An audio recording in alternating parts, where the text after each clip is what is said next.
हरि ओम। सहनावतु सहनौ भुनक्तु सह वीर्यं करवावहै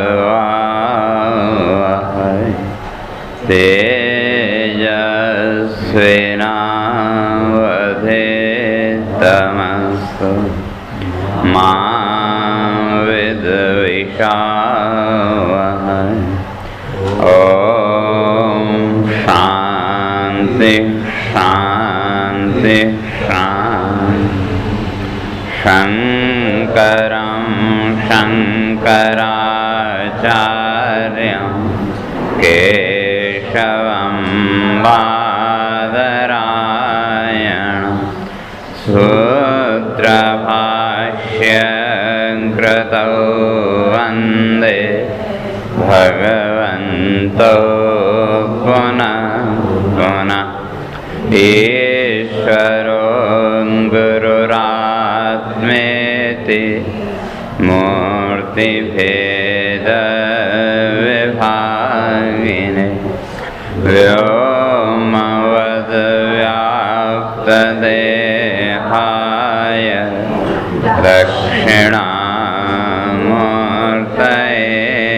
नमः। ओम शांति शांति शांति।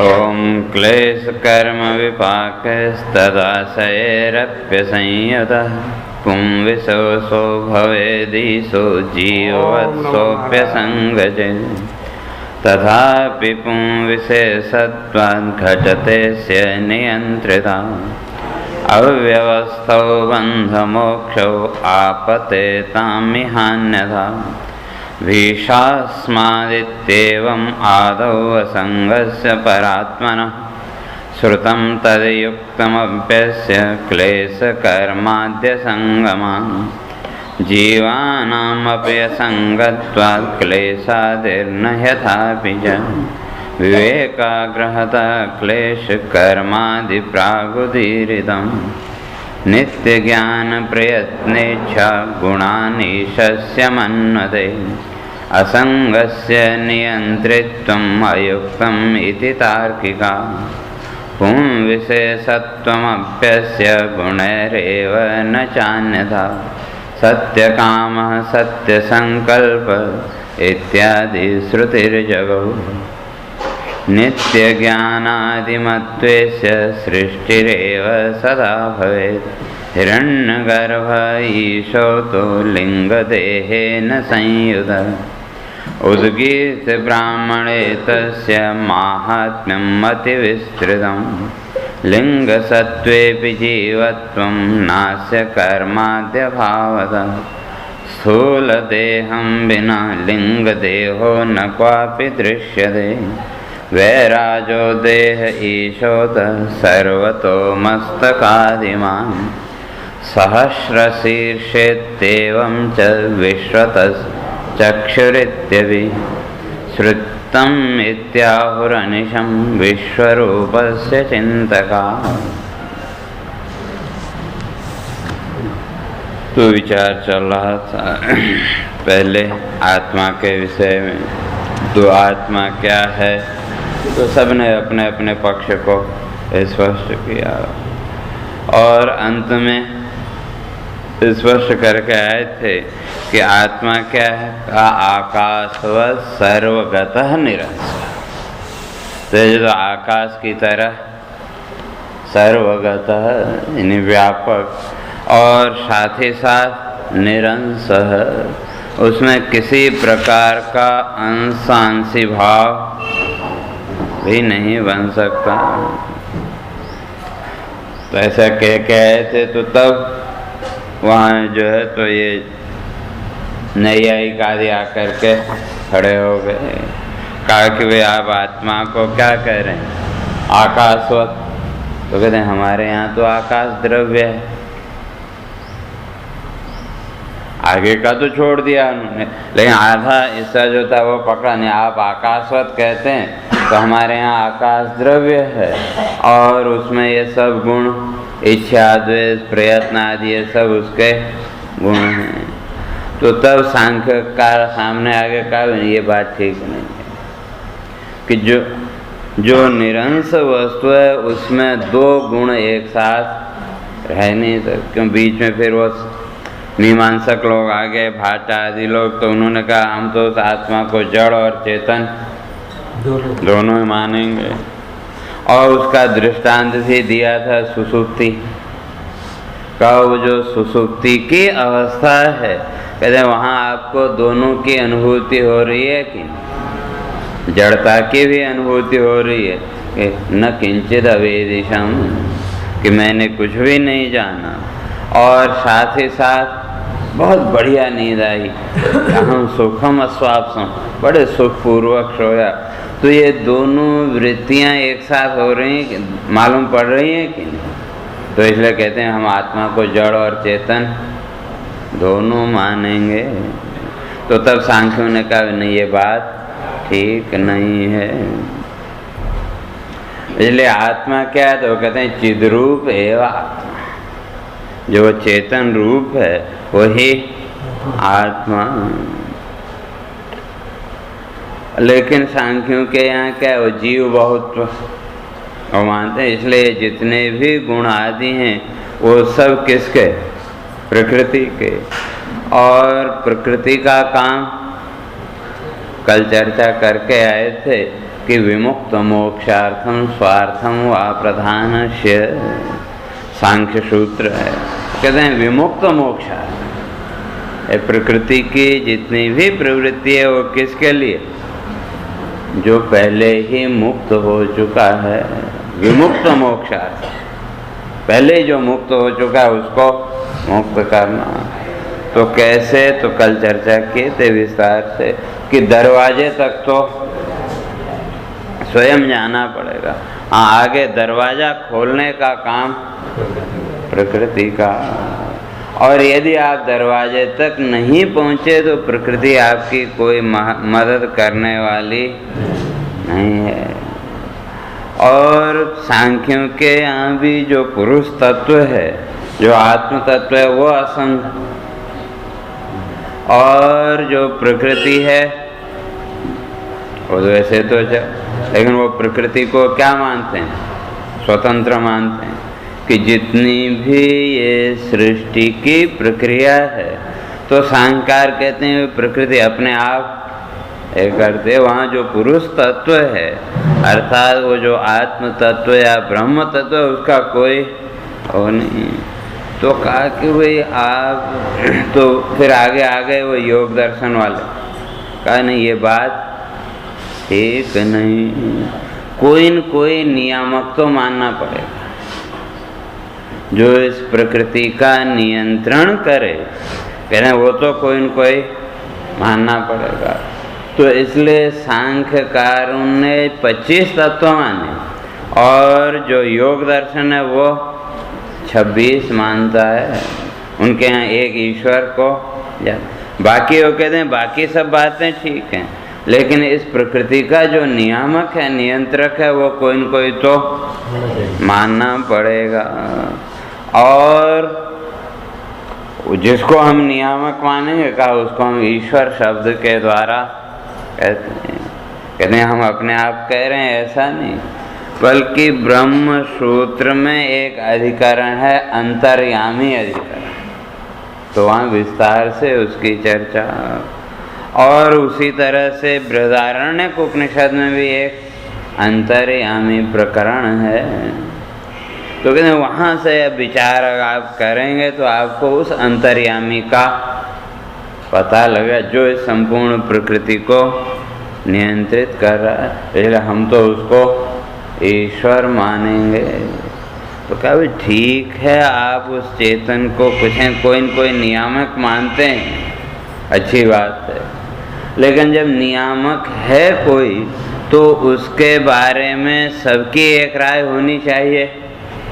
इनका इसमें भी तो विवाद, ईश्वर का जो स्वरूप है उसके बारे में भी याद।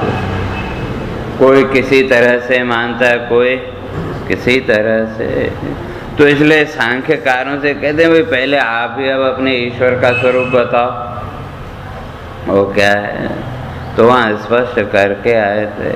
और जहाँ तक ईश्वर की बात करें तो ईश्वर का जितना स्पष्ट विवेचन योग दर्शन में है उतना और किसी उसमें चर्चा है, विचार भी किया, लेकिन इतना स्पष्ट रूप से योग दर्शनकार ने किया। तो उन्होंने स्पष्ट कर दिया कि क्लेश कर्म विपाक आशय अपरामृष्ट पुरुष विशेष ईश्वर, कि जिसके अंदर अपरामृष्ट है ना असंश्लिष्ट, कि इससे किसी प्रकार का वो संश्लेष उसका जुड़ाव न हो। तो किन से तो का चार। तो पहला क्लेश, और क्लेश भी 5, अविद्या अस्मिता राग द्वेष और अभिनिवेश। 3 प्रकार के कर्म, शुक्ल कर्म, कृष्ण कर्म और मिश्रित कर्म। और उस कर्म का विपाक, विपाक है ना पकना, और जब पका तो फिर उसका फल आशय। तो कर्म कर्म का विपाक अर्थात जब कर्म पक करके फल देने के लिए तैयार हो, कर्म जो भी कर्म किया चाहे वो पाप हो पुण्य हो, तो विपाक का अर्थ क्या कि उस कर्म का फल देने के लिए तैयार हो जाना, और जब तैयार होगा तभी फल देगा। तो वो फल क्या होगा, आशय वही सुख दुख आदि, और सुख दुख आदि होंगे तो क्लेश भी होगा। तो सुख की अवस्था में हम लोग क्या समझते हैं कि हम बड़े प्रसन्न हैं, और अगर विचार करके देखें तो उस सुख की अवस्था में भी कहीं न कहीं वो क्लेश है कि नहीं। तो जो इन चारों से ऊपर है, इनसे एकदम तो कहते हैं उसका नाम ईश्वर। और अब अगर जीव की व्याख्या करनी हो, वह एक अक्षर हटा दो, जीव की भी परिभाषा बन जाती। क्लेश कर्म विपाकाशय अपरामृष्ट पुरुष विशेष ईश्वर का औ को हटा दो। क्लेश कर्म विपाक आशय परामृष्ट पुरुष विशेष ईश्वर। तो कल चर्चा किया था जिसमें ये चारों हों उसका नाम जीव, और जो इन चारों से ऊपर उठ गया उसका नाम ईश्वर। लेकिन योग दर्शनकार ने एक विशेषण दिया पुरुष विशेष, और वो कोई भी हो सकता है। यहाँ तक अपने कल चर्चा करके आए थे। तो वह कहते हैं कि वे पुम विशेषो भवेदीश, कहते हैं वो जो पुरुष विशेष है तो उसी का नाम क्या है, ईश्वर। तो क्लेश कर्म विपाक और आशय इन चारों दोषों से जो ऊपर उठ गया अपनी साधना के द्वारा, ऐसा जो पुरुष विशेष उसका नाम ईश्वर। और वो भी कैसा है, कहते हैं जीववत्सोपि असंगचित। जैसे वो जीव असंग है, कहते हैं उसी तरह से ईश्वर भी असंग। या सीधे सीधे कहें तो जैसे आत्मा को पहले कह के आए थे असंग असंगो ही अयम पुरुष, श्रुति ने कहा कि जो पुरुष है ये कैसा है, तो कहते हैं असंग, आसक्ति आदि से संग आदि से रहित।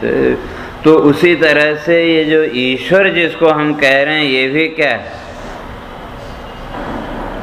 असंग।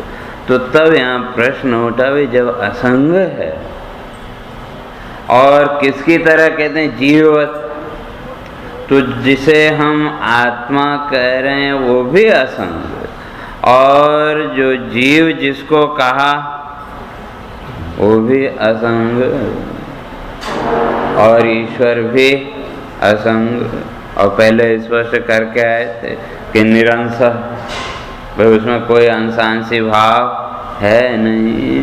तो कहा फिर ये बंध मोक्ष जन्म आदि ये फिर क्यों? लोक व्यवहार में तो वो यदि असंगता है तो यहाँ लौकिक जीवन में भी उसका बोध होना चाहिए। जो जागृत या स्वप्न की अवस्था है तो उसमें तो असंगता का बोध, हाँ विचार करने पर देखें तो असंगता है कि सोने के लिए जब बिस्तरे में गए तो सबसे पहला काम क्या किया? जितना भी ये जागृत का प्रपंच है, भौतिक जगत का प्रपंच है, इससे हमने स्वयं को अलग किया कि नहीं? और सुबह जब आँख खुली तो उसके बाद क्या किया? फिर जोड़ना शुरू किया। सुबह से लेकर के शाम तक जोड़ते रहे, या दूसरे शब्दों में कहें तो अपने आप को टुकड़ों में बांटते रहे। जैसे यूं समझो कि 2 कटोरियां लो शुद्ध जल की, और दोनों कटोरियों को बाहर रखो आंगन में, तो दोनों कटोरियों में सूर्य का प्रतिबिंब दिखेगा कि नहीं? या अपनी भी छाया देखना चाहें तो दिखेगी। अब एक कटोरी में थोड़ा धूल डाल दो ऊपर से, फिर देखो तो जिसमें धूल डाली है उसमें तो नहीं दिखेगा, लेकिन जो दूसरी कटोरी है उसमें तो। अब ये बताओ कि जिस कटोरी में हमने धूल डाली, पानी तो है, तो वहाँ प्रतिबिंब बन रहा है या नहीं? प्रतिबिंब तो बन रहा है, लेकिन वो जो धूल है उसने क्या किया? जल नहीं ढका, नहीं, जल के एक एक कण को बांट दिया। पानी का जो एक एक कण है और धूल ने क्या किया? उसको टुकड़े टुकड़े में बांट दिया। और जहाँ शुद्ध जल है वहाँ एक एक कण जुड़ा हुआ है, तो हर एक कण में प्रतिबिंब बन रहा है कि नहीं? वो आप देखते हैं कभी बरसात में वो क्या इंद्रधनुष, तो वो क्या है? पानी की जो बारीक बूंदें जो पृथ्वी तक नहीं पहुंच पाती, उनमें प्रतिबिंबित सूर्य का प्रकाश, और जब वहाँ प्रतिबिंब बना और वो जो किरणें इतनी बारीक बूंदें हैं कि पृथ्वी तक पहुंच नहीं सकती, तो प्रतिबिंब तो बन रहा है एक एक कण में, तो वो जो है तो सप्तरंगी उसकी छवि वो बन जाती है। या उसी तरह उस पानी को लो, यूं ऊपर उछालो सूर्य की ओर, तो एक एक कण कण में सूर्य का प्रतिबिंब दिखता है कि नहीं? तो कहने का अर्थ है हर एक कण में प्रतिबिंब तो बना, लेकिन वो इतना सूक्ष्म कण है और प्रतिबिंब भी इतना सूक्ष्म, हम उसको खुली आंख से नहीं देख सकते। और बीच में व्यवधान है वो धूल का, तो उसने टुकड़े टुकड़े उसको कर दिया। तो उसी तरह से संसार में आते आते हमारी भी स्थिति क्या हुई? वही टुकड़े में बांट गए। जैसे पहले भी मैंने कई बार कहा कि आंख खुलते ही जो पहला क्षण है, सहज में जब आंख खुली, तो आंख खुलने का वो जो पहला क्षण है, उधर थोड़ा दृष्टि डाल के देखो, तो उस समय आपको स्वयं का ज्ञान है कि नहीं? लेकिन वो ज्ञान कैसा है? सोपाधिक या निरुपाधिक? पहले क्षण केवल अपने होने का ज्ञान है कि मैं ये हूँ, मैं वो हूँ, मैं सुखी हूँ, मैं दुखी हूँ इत्यादि कुछ भी ज्ञान नहीं, लेकिन अपने होने का ज्ञान तो अस्तित्व का और संसार से जुड़ते जुड़ते कितने टुकड़े हुए।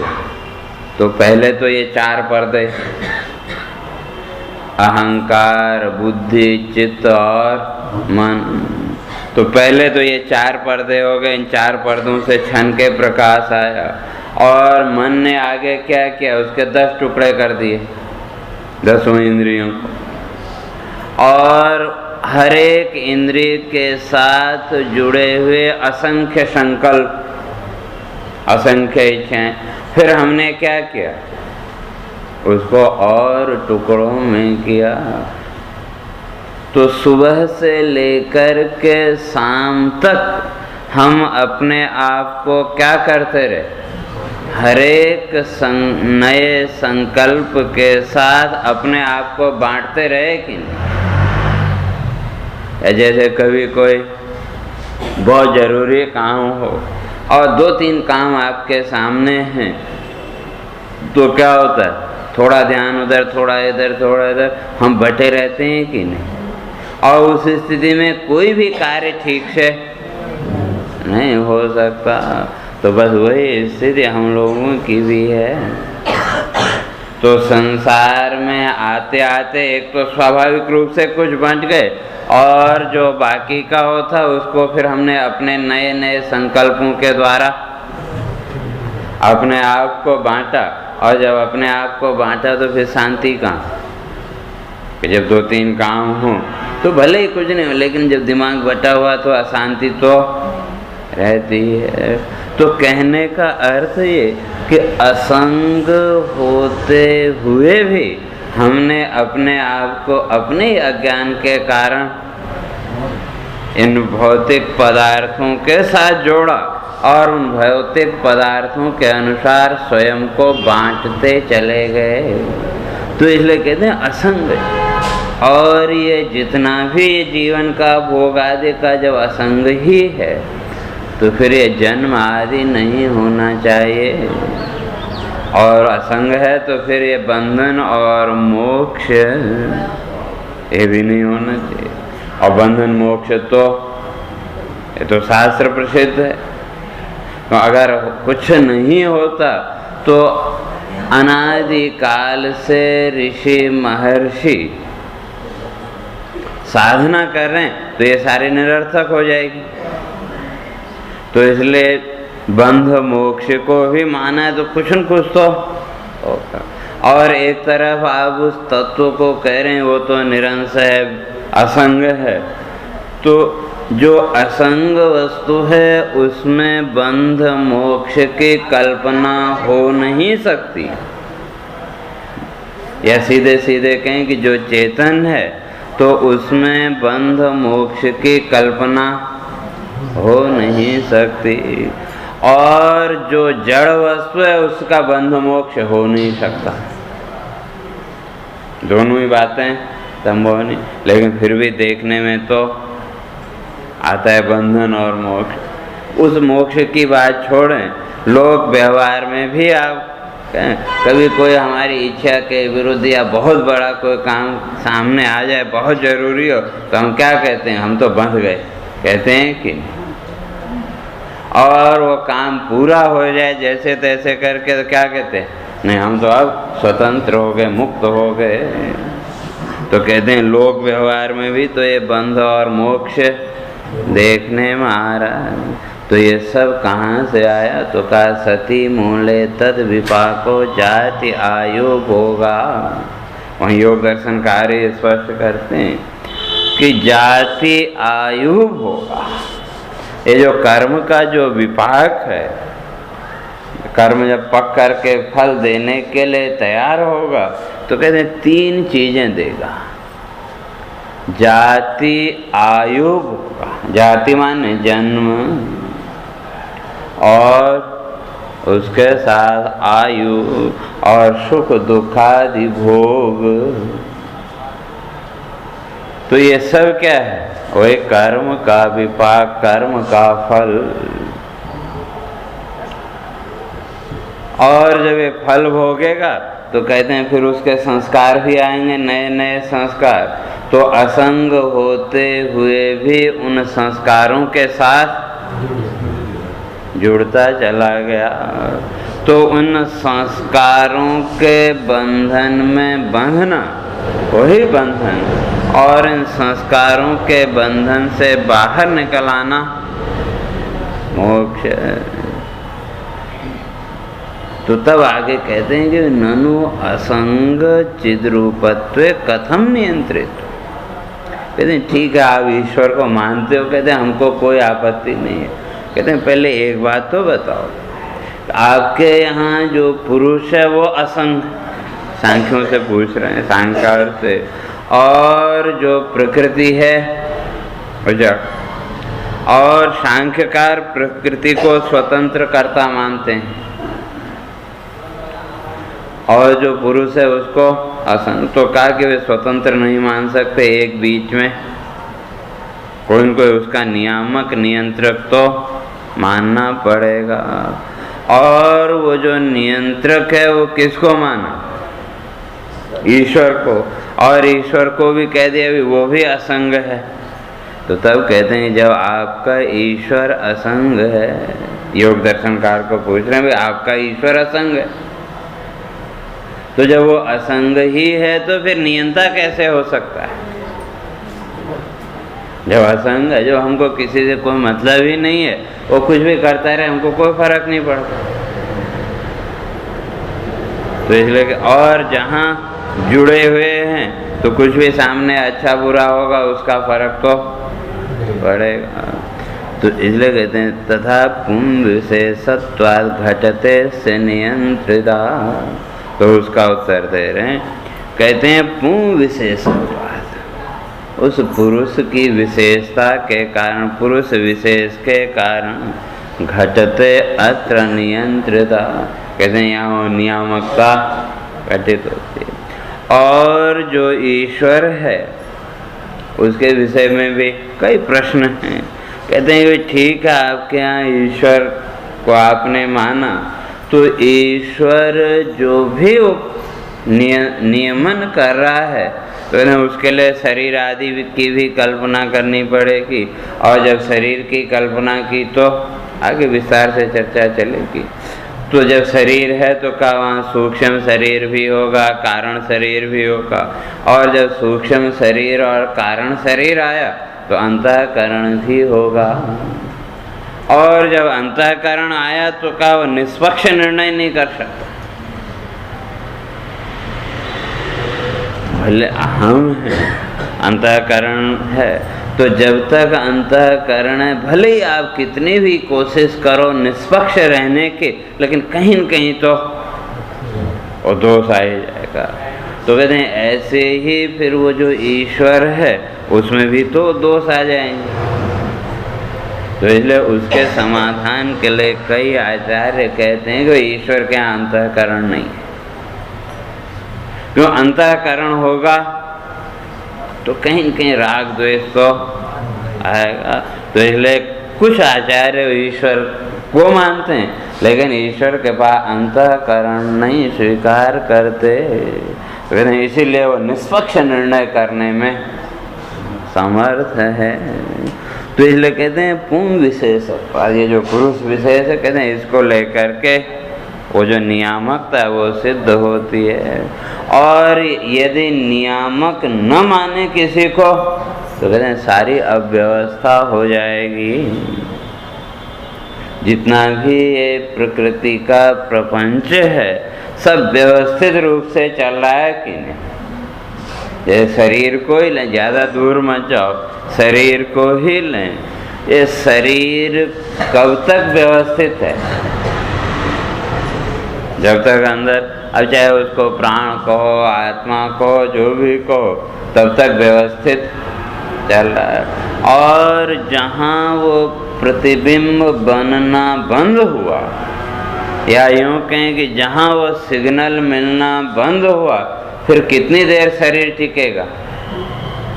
हाँ ठीक है, आजकल वो वैज्ञानिक विधियों के द्वारा वो कुछ वर्षों तक, और लेकिन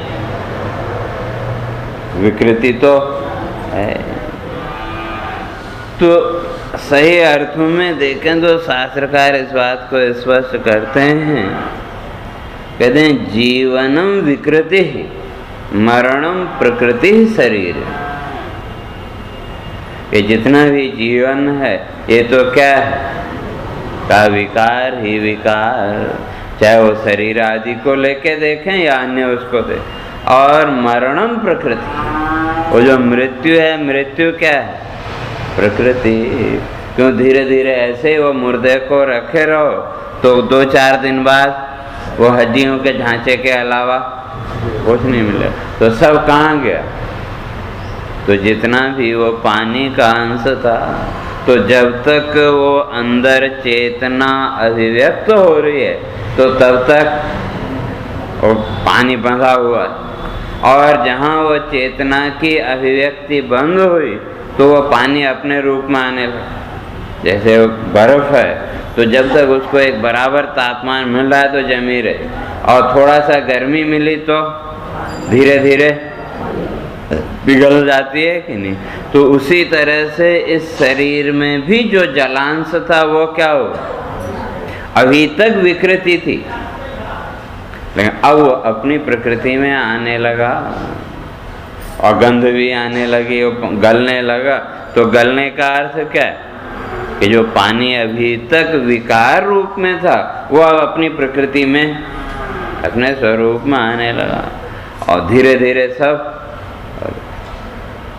तो इसलिए कहते हैं कि भाई नियंता तो मानना पड़ेगा। तो इस शरीर का भी कोई न कोई नियंता है कि नहीं, जो शरीर को व्यवस्थित चला रहा है। और वो जो नियंता कहते हैं वो कौन, वो असंग है। कि शरीर के जो परिवर्तन, ठीक है समय के अनुसार हम कह देते हैं कि हम जवान हैं, हम बूढ़े हैं, हम बच्चे हैं इत्यादि, लेकिन तटस्थता पूर्वक विचार करके देखें तो शरीर के परिवर्तनों से भी अपना कोई संबंध है क्या।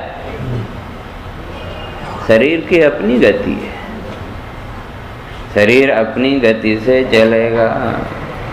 आज तक न हमारी इच्छा के अनुसार चला और न चलने वाला, उसकी अपनी गति है। जो भी परिवर्तन आदि है, ठीक है, शरीर के परिवर्तनों को लेकर के भले ही हमने थोड़ी देर के लिए अपने आप को मान लिया, लेकिन जब मैं का विचार करते हैं तब वो जो मैं की अनुभूति है, शुद्ध मैं की अनुभूति, वो शरीर के अनुभूति, शरीर निष्ठ जो अनुभव हैं उनसे भिन्न है कि नहीं। शरीर के साथ जुड़े हुए जितने भी अनुभव, जितनी भी अनुभूतियाँ, उनसे भिन्न और मैं की अनुभूति।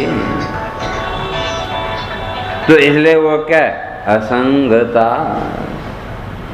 बाकी जितने भी जगत के अनुभव हैं वो समय के साथ बदलते रहे, लेकिन मैं का अनुभव छोटे थे तब भी कहते हैं मैं, युवा हुए तब भी, बूढ़े हुए तब भी।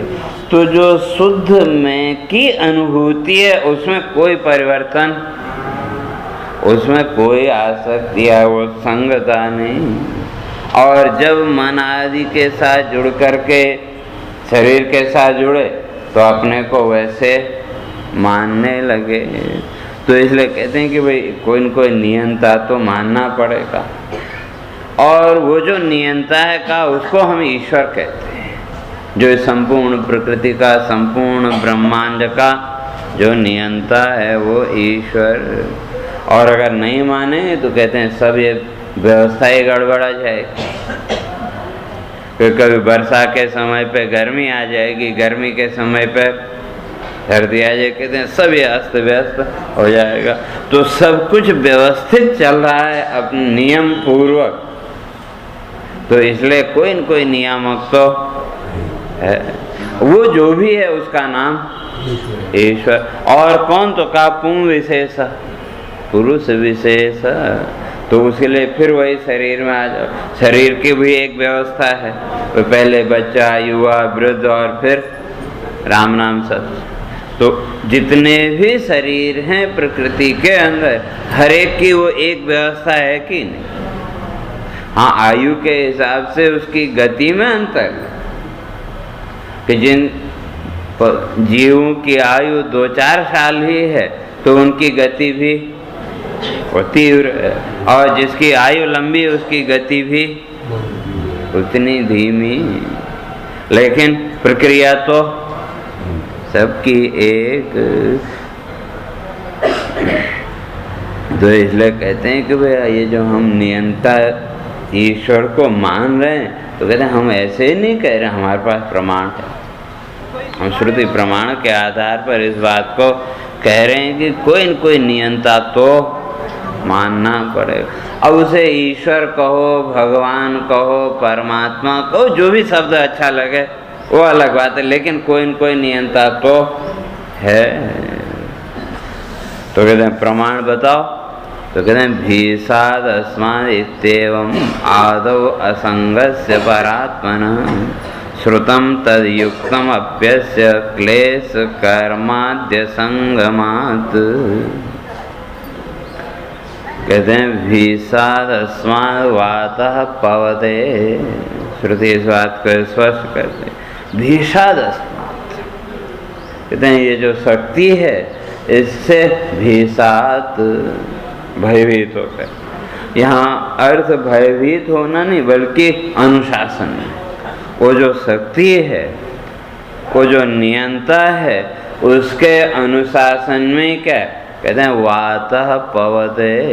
ये जो वायु चल रही है तो उसका भी कोई न कोई नियंता। और उसी तरह से सूर्य तपति, जो सूर्य तप रहा है तो संपूर्ण सृष्टि का क्या है मित्र। इसलिए श्रुतियों में इसको मित्र शब्द के द्वारा कहा कि क्योंकि सही मित्र तो सूर्य। अगर 4 दिन सूर्य की रोशनी नहीं मिले तो हाहाकार मच जाता है कि नहीं। सर्दी वगैरह में, सर्दियों के सीजन में तो बादल ही बादल हों, तो उस समय सूर्य की एक झलक पाने के लिए कि वे थोड़ी सी उसकी किरणें मिल जाए, कितने लालायित रहते। और 5 मिनट भी अगर वो मिल गया तो एकदम प्रसन्नता आदि का भाव आ जाता है कि नहीं। तो इस तरह से प्रकृति की जितनी भी व्यवस्था है तो कहते हैं वो किसी न किसी के अनुशासन में तो चल रही है। तो वो कहते हैं आदौ असंगस्य परात्मन। तो वो कौन है? तो कहते हैं असंगस्य परात्मन, वो जो असंग परमात्मा है। और पर का शब्द मैंने पहले भी कहा कि जहाँ भी श्रुतियों में, शास्त्रों में पर शब्द का उपयोग हो, पर या परम, तो उसका अर्थ है सूक्ष्मम। पर माने वैसे दूर भी होता है, सीधा अर्थ है दूर। और ज़्यादा उससे वो करेंगे, गहराई से विचार करेंगे तो परमम सूक्ष्म। परम माने अत्यंत सूक्ष्म। तो इसलिए कहते हैं वो जो आत्मा ना परम, तो जिसको हम आत्मा समझ रहे हैं अभी, जो पीछे विचार करके आए, तो कुछ न कुछ स्पष्टीकरण तो, लेकिन वो जो तत्व है कहते हैं वो तो इसका भी आधार, जो जीवात्मा है इसका भी क्या है आधार है। और वो कैसा सूक्ष्म और कैसा का असंग। तो कहते हैं इस तरह से ये, और ये सबका नियंता होते हुए भी क्या है कहते हैं असंग। पहले भी असंग, और जब नियंता बना, नियामक बना, तो उसके बाद भी वो असंग। जैसे यूँ समझो वो है ना, आजकल वो चुनाव ड्यूटी पे जाते हैं कि नहीं, किसी की ड्यूटी कहीं लगी, किसी की ड्यूटी, तो वो जिसकी ड्यूटी लगी है, जो भी ऑफिसर है, सारा दिन बैठ कर के वो काम करता है कि नहीं। नियमन करता है, नियंत्रण करता है, लेकिन कौन जीता कौन हारा उससे कोई मतलब है क्या? नियमन कर रहा है लेकिन सब कुछ करते हुए भी अपना जो कर्तव्य कर रहा है वो कर रहा है, तो वो सारे परिणामों से, सारे उससे वो एकदम अलग है कि नहीं? और मैं समझता हूँ कभी सोचते भी नहीं होंगे कि भाई उस बूथ पे कौन जीता कौन हारा। ड्यूटी की, अपने चले आए। तो उसी तरह से वो भी अपना जो करते हैं उसको करते हुए भी क्या है, कहते हैं असंग क्लेश कर्मादि असंग। तो किससे? तो ये क्लेश कर्म आदि कहते हैं इनसे वो असंग है। क्यों? ये सब तो जीव के धर्म, क्लेश कर्म विपाक और आशय, कहते हैं इति जीव धर्मा न तो ईश्वरस्य। ये तो जीव के धर्म है, ईश्वर के धर्म नहीं है। यानी कहने का अर्थ ये कि जहाँ जीव भाव आया तो वहाँ स्वाभाविक रूप से ये चार दोष तो आ ही जाएंगे। और जब आप साधना के द्वारा जीव भाव से ऊपर उठ गए तो ये दोष निवृत्त हो जाएंगे। तो कहते हैं बात तो ठीक है, लेकिन कहते हैं अभी एक प्रश्न होता है। ये आपकी कहते हैं हम सब बात मान लेते हैं, तो कहते हैं और आप अभी तक पहले कह के आए थे जीववद असंग, ये जो ईश्वर है ये भी क्या है? क्या वो जीव की तरह असंग है? वो जीव भी ईश्वर की तरह असंग, आत्मा की तरह असंग। और आपने बंध मोक्ष की व्यवस्था को माना, कहते हैं वो भी ठीक है। चलो बंध मोक्ष की व्यवस्था के लिए हम एक नियामक, एक नियंत्रक मान लेते हैं। कहते हैं अब प्रश्न ये है कि भाई जब आपके यहाँ जीव ही असंग और ईश्वर भी असंग और जो आत्मा है वो भी असंग, तो कहते हैं ऐसी स्थिति में जन्म बंध और मोक्ष आया ही कहाँ से? आप नियामक मान रहे हैं ईश्वर को, तो किसके लिए? बंध मोक्ष की जो व्यवस्था है उसको व्यवस्थित करने के लिए। और आपके यहाँ जीव असंग है, जीव भी असंग है, तो जब असंग है तो वहाँ बंध मोक्ष रहा कहाँ? असंग ही है, तो बंध मोक्ष कुछ हो नहीं सकता। और जब बंध मोक्ष कुछ है ही नहीं तो उसका नियंता मानने की जरूरत क्या है? तो कहते हैं ईश्वर को मानने की जरूरत नहीं। और सांकार भाई जब आपका ही सिद्धांत, हम अपनी तरफ से तो कुछ नहीं कर, आपके यहाँ जीव भी असंग, ईश्वर भी असंग, और जिसे ब्रह्म या आत्मा कह रहे हैं वो भी असंग। तो जब असंग ही है तो बंध मोक्ष हो नहीं सकता। और जब बंध मोक्ष है ही नहीं तो क्या उसका नियंता फिर किसको मानेंगे? तो फिर नियंता मानना भी तो व्यर्थ का हुआ जब है ही नहीं कुछ। तो वो कहते हैं जीवानाम अपि असंगत्वा क्लेशादिर न यथा पिचा। कहते हैं बात आपकी ठीक है, आप जो कह रहे हो कि भाई जीव भी असंग है तो वहाँ बंध मोक्ष बन नहीं सकता, और जब बंध मोक्ष ही नहीं है तो ईश्वर को मानने की भी जरूरत नहीं, ऐसा सांख्य का। तो कहते हैं ठीक है, आपकी बात अपनी जगह ठीक है, ये हम भी मानते हैं कि वहाँ क्लेश आदि ये कोई भी वो नहीं, जीव में भी एक क्लेश कर्म विपाक आदि ये नहीं है, लेकिन फिर भी हैं। तो कैसे? तो कहते हैं विवेकाग्रहता क्लेश कर्मादि प्राग उदीरितम। कहते हैं ये अभी की बात नहीं है। तो ये जो जीव है ये जीव भी क्या है? असंग चिद्रूप क्लेशादि रहेगा। वास्तव में तो ये भी असंग है और चिद्रूप चेतन रूप है और क्लेशादि विकारों से रहित है। लेकिन फिर भी कहते हैं विवेकाग्रहता, विवेक के अभाव के कारण तो कहने का अर्थ ये जितना भी बंध मोक्ष है, कब तक? जब तक विवेक नहीं है। और एक बार वो विवेक जागृत हो गया, उस विवेक के द्वारा सत्य और असत्य का निश्चय हो गया, तो फिर कहते हैं फिर तो ये बंध मोक्ष कुछ है ही नहीं। तो इसलिए विवेकाग्रता, तो जितना भी ये विवेक बंध मोक्ष है, इस बंध मोक्ष का आधार कहते हैं वही विवेक की कमी। और ये कब से चला? कहते हैं प्राग उदीरित, कोई आज का है ऐसा नहीं, कब से? अनादिकाल से चला आ रहा है। इसलिए जो क्लेश आदि है वहाँ 5 को माना, अविद्या, अस्मिता, राग, द्वेष और अभिनिवेश। तो अविद्या का सीधे सीधे अगर अर्थ करें तो जो जैसा है ही नहीं उसको वैसा मान लेना, उसका नाम अविद्या। कि जैसे शरीर, तो शरीर की अपनी वास्तविकता क्या है? मुर्दा, मुर्दा ही तो है, वास्तविकता तो वही है, लेकिन फिर भी उसमें चेतनता को मान लेते हैं कि नहीं? और जब मर गया तो उसकी वास्तविकता सामने, तो फिर उस मुर्दे से भी डरते हैं कि नहीं?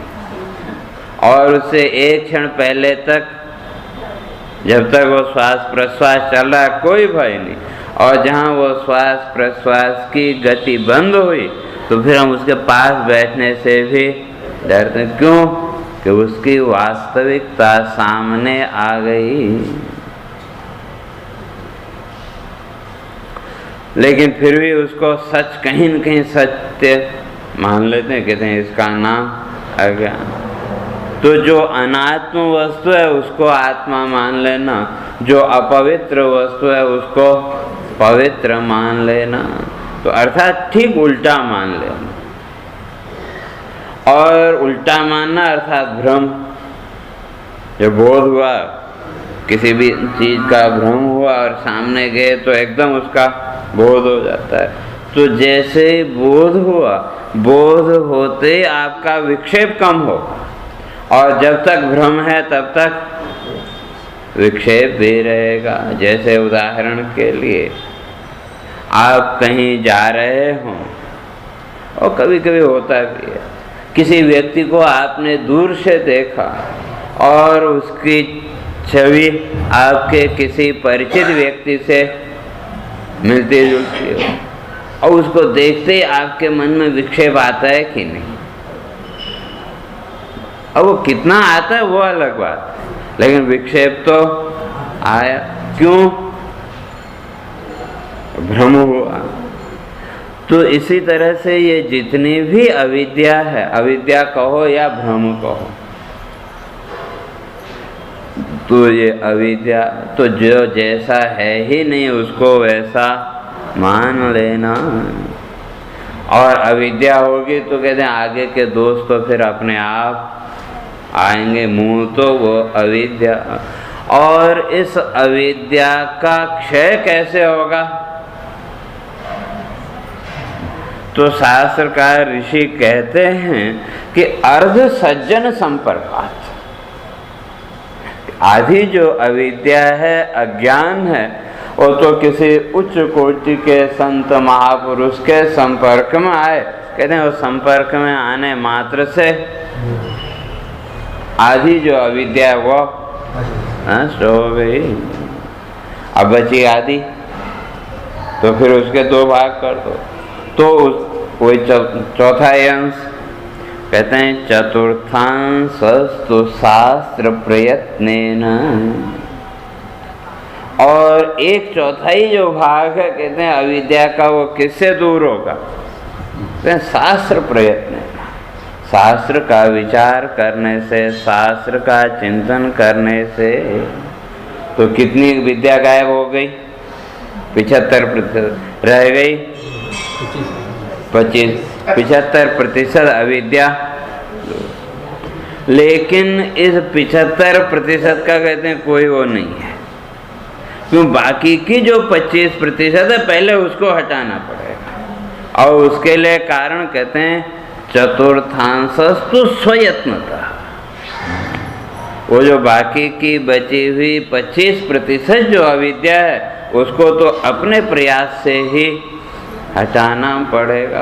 अगर उस 25% को आपने हटा लिया तो बाकी का 75% की सार्थकता, और अगर वो 25% आपने नहीं किया तो 75% की कोई सार्थकता और नहीं है। अगर अविद्या के संस्कार रहे तो फिर वो जड़ भरत की तरफ फिर खींच के ले आएंगे। और ऐसे कई उदाहरण हैं, लेकिन जड़ भरत का इसलिए कि आप सब लोग भागवत सुनते पढ़ते हैं तो इसलिए वो जल्दी समझ में आ जाता। तो इसलिए कहते हैं कि ये जो अविद्या है, अविद्या का जो नाश है, क्षय है, वो उसमें महत्वपूर्ण है आपका प्रयत्न। हम शास्त्र भी पढ़ते हैं, सुनते भी हैं और महापुरुषों के संपर्क में भी आते हैं, सब कुछ करते हैं, लेकिन वो जो मुख्य काम है वो नहीं करते। कि जो 25% जो अविद्या है, उस अविद्या को हटाने के लिए जो स्वयं हमको प्रयत्न करना चाहिए वो नहीं करते। इसलिए सब कुछ करते हुए भी वही,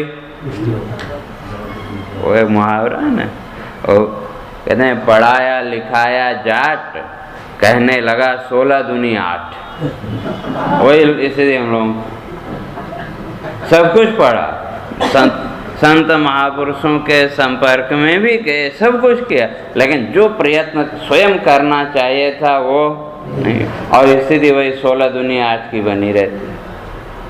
या वो दूसरा भी मुहावरा है कि वो ढाक के 3 पात है। तो इसलिए कहते हैं कि भाई ये जो क्लेश आदि हैं, अविद्या आदि, तो ये कहते हैं कि वो जीव में पहले भी नहीं थे, अभी भी नहीं, केवल वो अविद्या के कारण, अज्ञान के कारण ये ऊपर आ गए। और कब से? कहते हैं प्रागुदीरित, अनेक जन्मों के संस्कार। तो किसके साथ? कहते हैं बुद्धिया सह विवेक अग्रहात क्लेशादि, बुद्धि के, क्योंकि निश्चय करने का काम किसका? बुद्धि का। और अगर बुद्धि ने ही निश्चय उल्टा किया तो उल्टा ही दिखेगा। बुद्धि जैसा निश्चय करेगी वैसा दिखेगा, लेकिन बुद्धि भी निर्णय करने में स्वतंत्र नहीं है। जैसे जज है तो जज भी फैसला देता है किसके आधार पर? जैसे उसके सामने सबूत होंगे उसके आधार पर वो फैसला देगा। भले वो सच्चाई को जानता हो जो कुछ, लेकिन जो उसके सामने सबूत आ रहे हैं फैसला उन्हीं के आधार पर। उसी तरह से आपकी जो बुद्धि है वो भी निर्णय किस आधार पर? आपके चित्त में संचित जो संस्कार, उन संस्कारों ने जो फाइल खोली बुद्धि, उसी के आधार पर निर्णय देगी।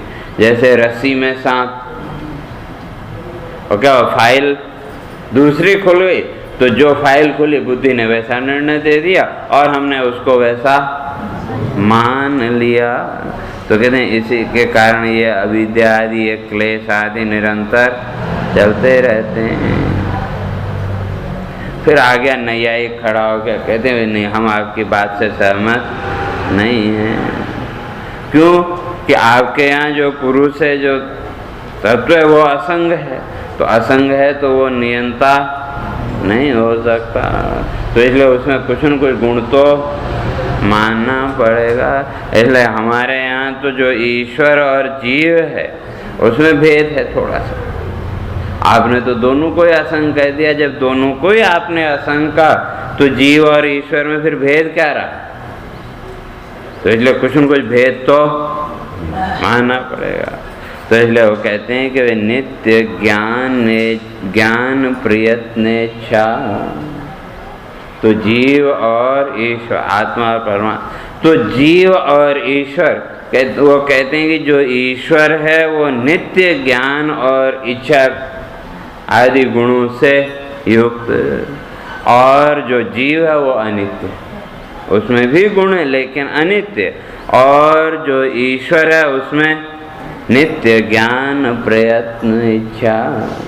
तो ज्ञान प्रयत्न और इच्छा ये तीनों नित्य, इसलिए आप वो पुरुष को, उस ईश्वर को असंग नहीं कह सकते, देखा उसके अंदर इन गुणों को मानना पड़ेगा।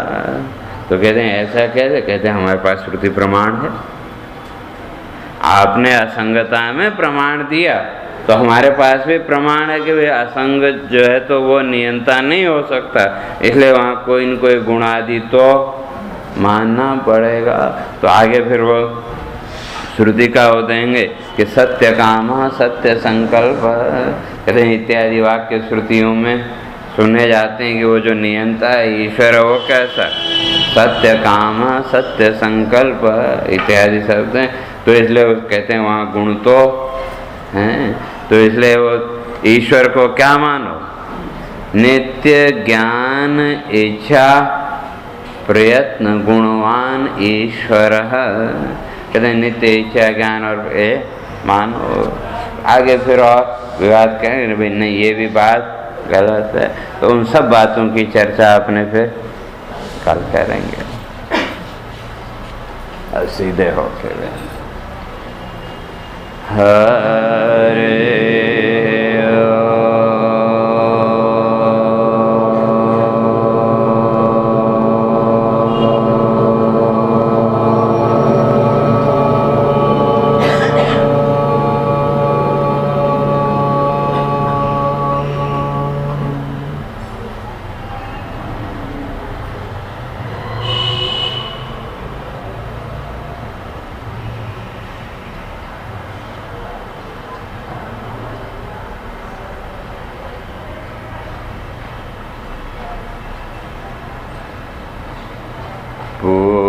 पूर्णमदः पूर्णमिदं पूर्णात् पूर्णमुदच्यते पूर्णस्य पूर्णमादाय पूर्णमेवावशिष्यते।